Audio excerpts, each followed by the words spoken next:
Dieu dit à l'apôtre Paul de se rendre à Jérusalem. Il lui annonça aussitôt qu'il devrait aller ensuite à Rome, à Césarée. Sur le chemin de Jérusalem, un prophète nommé Agabus prit la ceinture de Paul et se lia les mains et les pieds en disant « Voici ce que déclare le Saint-Esprit. L'homme à qui appartient cette ceinture, les Juifs le lieront de la même manière à Jérusalem. » Acte 21, 11. Lorsque ses amis entendirent ces paroles, ils essayèrent de dissuader Paul de se rendre à Jérusalem. Cependant, le prophète n'avait pas dit « Ne va pas à Jérusalem ». Il n'avait pas annoncé que Paul serait lié s'il y allait. Quand ses amis le pressèrent d'annuler son voyage, Paul leur dit « Que faites-vous en pleurant et en me brisant le cœur? Je suis prêt, non seulement à être lié, mais encore à mourir. » Alors, ils n'insistèrent plus et dirent que la volonté du Seigneur se fasse. Paul savait très bien que Dieu voulait qu'il aille à Jérusalem et ensuite à Rome. Lorsqu'il fut emmené à Rome comme détenu, il eut une grande tempête et ils furent près de la mort. Comme nous l'avons vu précédemment, ils avaient déjà jeté à la mer de leurs propres mains les agrès du navire. Les cordages étaient coupés, les voiles abaissées. Il n'y avait plus d'espoir de sortir sain et sauf de la tempête.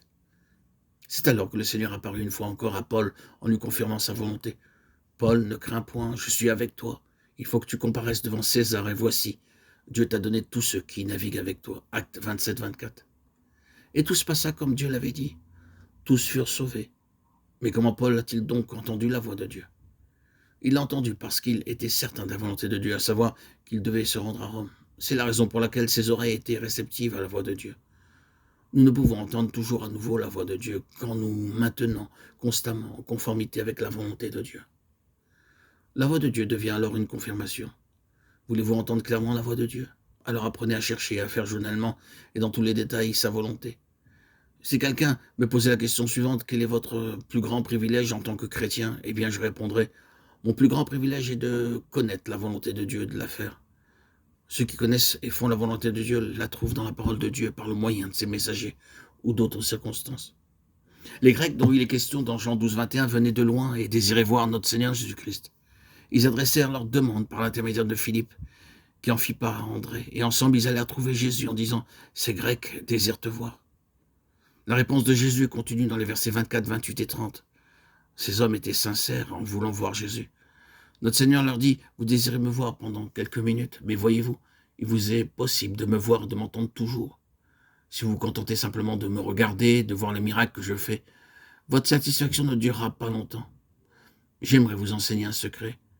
Vous me verrez à coup sûr tous les jours et vous entendrez aussi ma voix. Si vous pouvez vous considérer comme mort en moi et vivre la vie nouvelle dans ma vie de résurrection. » Voilà le sens du verset 23. Comment cela peut-il se faire? Nous trouvons la réponse au verset 24. Prenez un grain de blé, semez-le en terre et arrosez-le. Vous pouvez et vous pourrez récolter 5000 grains l'année prochaine. Semez ces autres grains de blé, récoltez-les pendant 5 ans. Vous pourrez alors remplir un train de marchandises tout entier avec la somme de gains issus de ce grain initial.